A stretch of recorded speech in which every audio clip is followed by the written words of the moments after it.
Bonjour à tous, on se retrouve aujourd'hui dans ma chambre. Alors j'ai pas du tout l'habitude de filmer ici, mais aujourd'hui c'était le seul point de lumière correct que j'avais. Il fait un temps horrible, dans le salon c'est vraiment très sombre. Donc j'ai choisi de filmer ici, on va voir ce que ça donne. Alors cette semaine, pas de résumé de la semaine, tout simplement parce que pas de coup de cœur, pas de voilà, rien de spécial à vous dire. J'avais envie d'aborder deux sujets qui me semblaient assez sympas. Donc ça va être deux vidéos qui vont se suivre et que je vais tourner là maintenant. La première concerne Vinted, donc comment bien vendre, comment bien acheter, quelques petits conseils. Ça fait un moment que je pratique cette plateforme et vous êtes assez nombreuses à me poser des questions, donc je me suis dit qu'une vidéo un petit peu conseil et récap comme ça serait pas mal. Et la deuxième vidéo qui va suivre, c'est comment ne plus aller au pressing, et ça je sais que ça va intéresser certaines d'entre vous. On arrive dans la saison des manteaux, etc. et c'est le moment où on s'en met pour une blinde au pressing alors que c'est pas la peine. Alors aujourd'hui, là tout de suite, on va aborder Vinted. Vinted, je trouve que c'est aujourd'hui une des meilleures plateformes pour acheter et vendre ses fringues en deuxième main. Pourquoi? Parce que quand on vend, on n'a pas de frais. Tout est sécurisé au niveau du paiement, au niveau de l'envoi, que ce soit pour le vendeur ou pour l'acheteur. Je trouve qu'aujourd'hui c'est la meilleure plateforme pour faire ça. Avant je vendais via Vitdressing, via Vestiaire Collective, via eBay il y a très longtemps. Aujourd'hui je ne vends plus que par Vinted parce que je trouve que c'est pour moi en tout cas la meilleure plateforme pour faire ça. Donc moi j'achète autant que je vends. Ouais, je pense que vraiment j'achète très régulièrement sur Vinted. On va commencer d'abord par la partie vente. Comment bien vendre, comment moi je fais pour vendre. Mis à part le fait qu'une fois qu'on a fait son tri de sa garde-robe, ce qu'on veut vendre, etc. Moi ce que je fais tout le temps, c'est que je lave mes vêtements, je les repasse, je les mets sur cintre et je prends des photos. Sur ces photos, essayez d'être le plus explicite possible. Pensez à vous, si vous deviez acheter cet article, qu'est-ce que vous aimeriez voir? Si vous avez le nom du modèle, si vous avez la compo, si vous avez évidemment la taille, mais aussi ça peut être la longueur. Moi je ne suis pas toujours aussi précise, mais c'est vrai que ça aide considérablement pour vendre d'avoir toutes les informations regroupées dans la barre de description et en photo. S'il y a des défauts, prenez des photos, avertissez. Il vaut mieux avertir qu'un acheteur mécontent qui va vouloir vous retourner l'article parce qu'il va déclarer avoir eu un problème par exemple. Donc ça c'est bien de... Voilà, vous pouvez vendre des articles qui ont un défaut, c'est pas interdit. Mais ce qu'il faut pas faire c'est le masquer quoi. Il vaut mieux dire quel défaut, le montrer et que l'acheteur puisse estimer si c'est un défaut voilà, qui pour lui est un frein à l'achat ou pas. Donc je prends des photos les plus explicites possibles, je ne pose pas de filtre sur les photos parce que ce qu'on veut c'est que l'acheteur se rende compte de ce qu'il va acheter. Donc la vraie couleur, la vraie forme et pas quelque chose d'optimisé par exemple. Ou une couleur qui serait déformée par un filtre. Quand on cherche une couleur précise, je dis n'importe quoi, un chemisier top, on ne veut pas qu'il soit beige clair ou qu'il soit marron foncé, on veut qu'il soit top. Donc évitez peut-être, mis à part de jouer sur la clarté de la photo et encore, évitez de mettre des filtres sur vos photos parce que ça risque de jouer en votre défaveur en ne donnant pas la bonne information à l'acheteur. Ensuite, il y a aussi le fait d'utiliser des photos provenant du web. Alors ça, c'est un truc que j'ai découvert avec le temps et que j'ai découvert avec Cézanne. Au début, quand je vendais des choses Cézanne, souvent je réutilisais une photo du site, non pas parce que je ne faisais pas mes propres photos, mais ça me permettait de montrer la pièce portée d'une manière plus explicite. Et en fait, on n'a pas le droit d'utiliser des photos provenant du web sur Vinted et vous risquez de vous faire supprimer vos annonces. Donc voilà, aujourd'hui, moi je ne m'en sers plus jamais. Par contre, si la personne me demande par exemple... si j'ai une photo portée, je donne une photo portée de moi mais aussi une photo portée du mannequin mais en message privé pour éviter tout problème de photos provenant du web. Ensuite c'est le prix juste, c'est-à-dire que mis à part Cézanne qui se vend vraiment prix neuf, très peu moins cher ou voire des fois plus cher selon les pièces sold out, je trouve que ce qu'il faut faire c'est mettre le vrai prix des choses. C'est-à-dire que moi une pièce Couples que j'ai portée etc, je vais au moins appliquer une remise de 40 à 50% dessus parce que sinon quel est l'intérêt de l'acheter en seconde main vu que ce sont des marques qui soldent très bien. Alors il est évident qu'au plus la pièce va être en bon état, c'est-à-dire très peu portée, voire encore avec l'étiquette, au moins la remise sera importante, mais il faut au moins appliquer 30% de remise sur vos pièces, bâches, couples, etc. Sauf si vous voulez jouer sur le côté c'est de saison, c'est sold out, moi je ne l'ai pas porté, donc je le vends quasiment le prix de la boutique, voilà, vous pouvez toujours tenter. Moi ce que je fais c'est que quand je mets mes pièces, donc je fais ma description, je mets le truc du colis là, qui m'est proposé, etc. Et ce que je fais, c'est que je laisse les pièces comme ça une bonne quinzaine de jours, et si je vois que ça part pas, je descends légèrement les prix, en général de 5 €, et je propose aussi des lots. Alors, en fait, je les propose pas directement sur mon profil, mais la semaine dernière, une personne m'a acheté 3 pièces, elle m'a demandé un prix, donc j'ai enlevé 5 € par pièce en fait. Donc le truc, c'est aussi de vendre vos articles et que ça fasse un vide dressing. Donc le but est de vendre et de ne pas garder pour 5 € moins cher, c'est de ne pas garder les pièces qui peut-être au final en plus ne se vendront pas. Donc voilà, les trucs. Alors oui, c'est ça que je voulais vous dire aussi, ça fait partie de la partie laver vos articles, repasser vos articles. Moi je sais pas pourquoi, mais moi un article qui est présenté tout chiffonné, tout mal foutu et tout, ben déjà ça me donne pas tellement envie d'acheter. Je trouve que ça dévalorise vachement le produit, alors qu'il aurait suffi de lui mettre un coup de fer, de le présenter proprement pour que ça donne envie de l'acheter. Ou au moins de visiter le reste de l'annonce, quoi, ou le reste des pièces que vous proposez dans votre vide dressing. Est-ce que vous aimeriez, vous, recevoir un article qui sent le renfermer, qui n'est pas repassé, même si bien sûr qu'il va arriver un petit peu froissé. Mais moi je vous conseille vraiment de soigner vos photos, mais aussi soigner vos envois, répondez rapidement et facilement aux gens. Ça fait partie aussi du bon échange de la plateforme, du bon fonctionnement de la plateforme et de vos évaluations. Donc, moi quand j'ai acheté mon sac Chloé, donc le faille en classique tobacco, je l'ai acheté à une personne qui avait beaucoup de ventes. Et ça aide à avoir beaucoup de ventes et beaucoup d'avis positifs en fait sur ces ventes. Ça met en confiance, je trouve. Une personne qui a 500 ventes, vous avez très peu de chances qu'elle vous vende un faux par exemple, même si ça ne garantit rien en réalité. Mais quand même, ça ajoute quand même un peu de confiance, je trouve, à l'échange. Globalement, je vais vous dire de ne pas acheter de produits de luxe sur Vinted, tout simplement parce qu'il existe énormément de faux qui ne sont pas forcément décelables à un œil qui ne serait pas expert, et qu'aujourd'hui, apparemment, même en ayant une facture par exemple, ça peut être une fausse facture. Du coup, ça peut vous induire en erreur et vous allez payer le prix d'un vrai en seconde main, en fait un faux. Donc dans le doute, moi j'ai envie de vous dire, abstenez-vous. Il n'y a pas du tout de service d'expertise, etc. comme pourrait le proposer Vestiaire Collective ou Instant Luxe, même si j'ai entendu dire que c'était pas forcément hyper fiable non plus. Mais bon, le problème ne m'est pas arrivé, c'est des choses que j'ai lues sur des forums, donc je veux pas m'avancer non plus pour des choses que je ne sais pas. Moi c'est vrai qu'à part le Chloé, je n'ai pas acheté de luxe dessus, et je compte pas vraiment le faire. Là c'était vraiment parce que je cherchais ce sac, la personne avait plus de 500 ventes, et pour tout vous dire c'était une blogueuse, donc je me suis dit que vraiment si j'avais un problème là, ça serait vraiment gros. Mais sinon je pense que je ne l'aurais pas acheté, et quand je cherchais la pochette métisse de chez Vuitton, il y en a quelques-unes qui circulent sur Vinted, mais j'ai pas confiance quoi. Donc bon voilà, il faut quand même le savoir, je trouve. Donc voilà pour la partie achat, pour la partie vente pardon.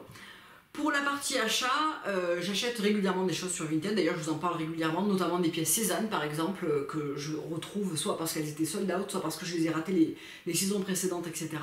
C'est pas la marque sur laquelle on va faire les meilleurs coups, franchement, même si moi, ma veste Will par exemple, je l'ai payée 65 €, donc c'était un très bon coup. Pour parler des belles affaires que j'ai fait comme ça sur Vinted, il y en a eu quand même pas mal. Il y a eu mon sac Chloé, qui était quand même un sac quasi neuf que j'ai eu pour 700 €, donc le neuf fait 1150 €, non 1050 €, donc c'est pas une affaire de dingue, mais Chloé étant toujours une marque point rouge par exemple dans le printemps, je ne peux jamais bénéficier même de 15% dessus, donc pour moi c'était quand même un bon deal, surtout que je l'ai reçu avec le sac d'achat, le Dutz bag, les papiers, enfin vraiment voilà, rien à dire quoi. Il y avait ma chemise Bridget aussi de chez Bache que j'ai payé 50 €. Il y a eu qu'est-ce qu'il y a eu d'autre? Il y a eu comme ça des pièces voilà, qui valaient le coup et que j'ai vraiment payé pas cher, et puis il y a des pièces que j'ai payé quasiment le prix, notamment je pense à ma chemise Pierrot pois ocre qui a d'ailleurs été reconduite, moi je voulais pas attendre, quand je l'ai voulu un petit peu avant l'été, je l'ai payé 85 €, donc 10 € de moins que son prix réel, mais avec les frais et l'envoi finalement ça m'est revenu le prix du neuf. La nana n'avait pas enlevé l'étiquette, hein, donc elle était neuve, mais je n'étais pas sûre qu'elle m'aille. Donc voilà, il y a des choses sur lesquelles on fait des bonnes affaires et d'autres sur lesquelles on en fait beaucoup moins. Globalement, vous êtes assez nombreuses à me dire ouais, moi je trouve jamais rien sur Vinted en achat, comment ça se fait, etc. Moi ce que je fais, alors déjà c'est clair que ça prend du temps.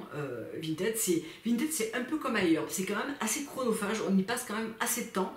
Et puis quand on comprend un petit peu le mécanisme, etc., moi ce que je fais, c'est que mes recherches favorites sont enregistrées. Donc par exemple la recherche Cézanne, dans ma taille, si je cherche quelque chose de particulier, etc. J'ai quelques recherches comme ça qui sont enregistrées et qui me permettent d'être alertée quand il y a des nouveaux produits qui arrivent, et régulièrement dans la journée, en 2 minutes chrono, je check un petit peu mes recherches favorites, je regarde un petit peu ce qui est arrivé de nouveau, et ça me permet de pouvoir faire l'achat rapidement si c'est une pièce qui est un petit peu rare que je recherche. Et puis ça me permet de ne pas perdre du temps à chaque fois à rechercher dans tout le site des choses. Globalement, j'essaie de faire des recherches qui sont assez larges et je me sers des filtres pour affiner. Je tape jamais par exemple robe Cézanne modèle Intel, parce que très souvent les gens ne mettent pas le modèle de la robe. Donc je mets Cézanne, dans les filtres je tape robe, toutes les robes, ma taille, donc 36, et je regarde un petit peu toutes les nouveautés comme ça qui arrivent régulièrement sur Vinted. Et cette recherche rapide, c'est comme ça que j'ai retrouvé mon manteau gris de comptoir, comme j'avais acheté le caramel et je voulais absolument le gris.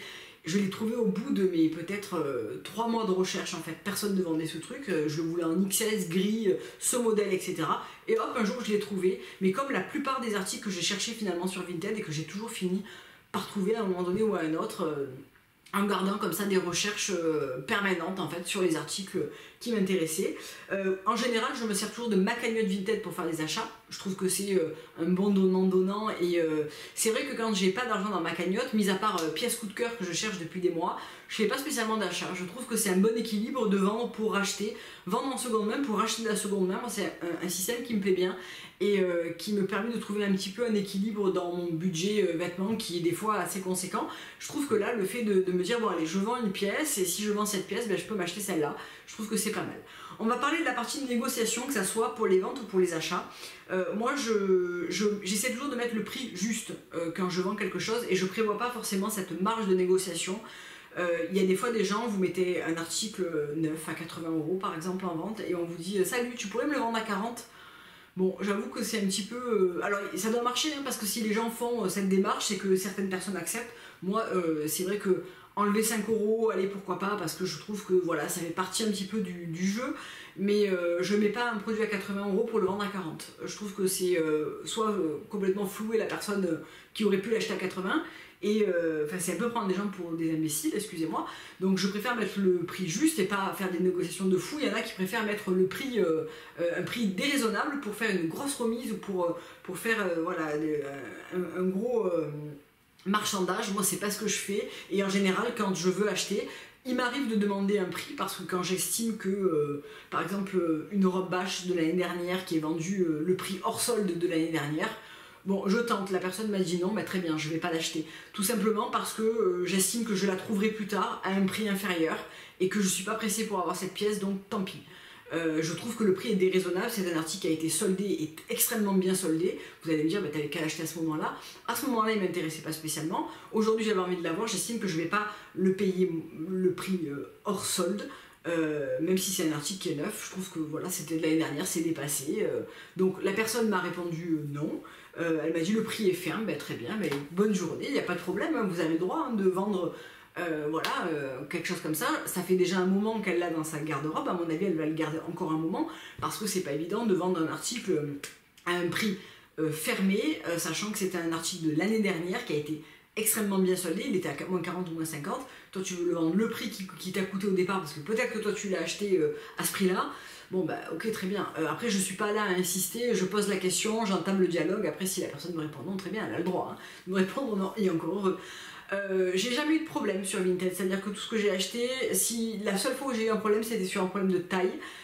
Il se trouvait que ça s'est très vite réglé, la personne avait fait une erreur en fait en mentionnant la taille, donc le produit ne m'allait pas, donc je lui ai rendu, elle m'a remboursé, aucun souci.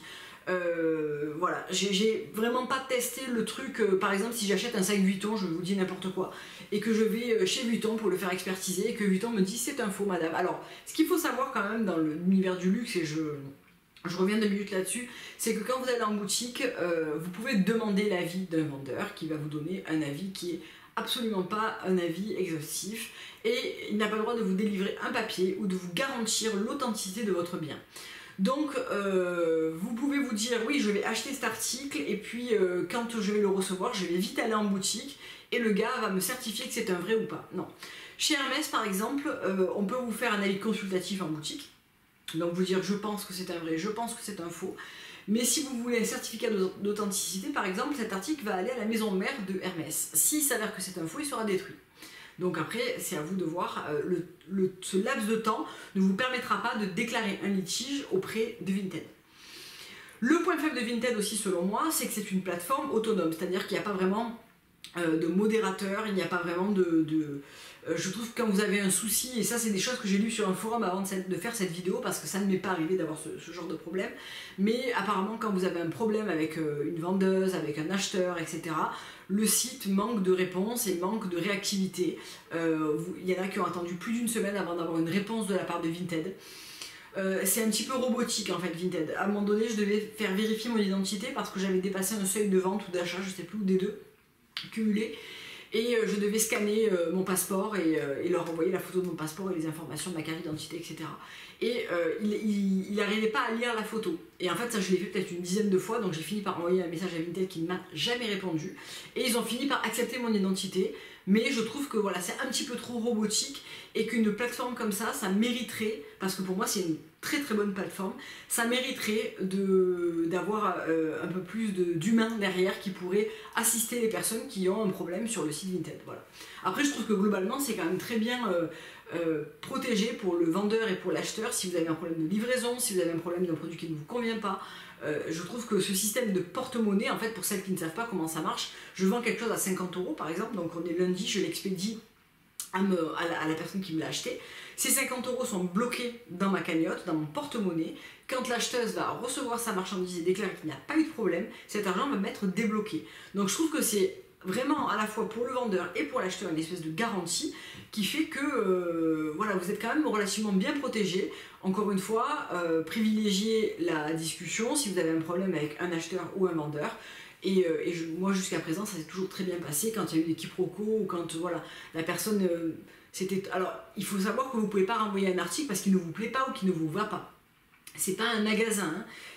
Vraiment vous pouvez renvoyer un article si vous avez un problème de qualité, un article qui ne correspond pas à la description ou à la photo, un article qui est abîmé ou défectueux, enfin voilà, il y a quand même quelque chose à respecter. Et si juste c'était un 34 et que oui, il vous fallait un 36, vous ne pouvez pas l'essayer pour le renvoyer, c'est quelque chose qui n'est pas possible. Mais sinon, si vous avez vraiment un problème au niveau arnaque, entre guillemets, c'est-à-dire défectuosité, des choses comme ça, ben vous pouvez voilà, vous faire assister de Vinted pour vous faire rembourser ou pour rembourser votre acheteur.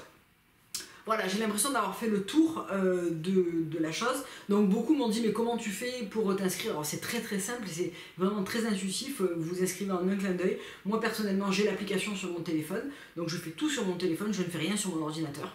Il est très simple de mettre un article en vente, il faut vraiment suivre les instructions pour mettre les photos, pour la description, il n'y a vraiment rien à... Il n'y a vraiment aucune subtilité, je trouve, dans le fait d'utiliser l'application qui fonctionne très bien et qui est très simple d'utilisation et très intuitive en fait. Donc je trouve que voilà, il n'y a vraiment pas de problème à ce niveau-là, que ce soit pour acheter ou pour vendre. Vous pouvez faire une offre en contactant la vendeuse par exemple, et vous pouvez entrer en contact avec n'importe quel acheteur ou vendeur. Au niveau de la réservation, il m'est arrivé une seule fois de réserver et en fait il m'est arrivé 2 fois de réserver, une fois où la personne ne s'est jamais manifestée, donc c'est réservé 5 jours d'office mais vous pouvez à tout moment enlever la réservation. Et la dernière fois que la personne m'a demandé une réservation, j'ai dit non, elle m'a dit mais écoutez faites-moi confiance, je suis vraiment désolée, j'attends que mon portefeuille Vinted soit rempli pour pouvoir vous payer, je vous assure que je vous prends l'article, c'était un article Cézanne.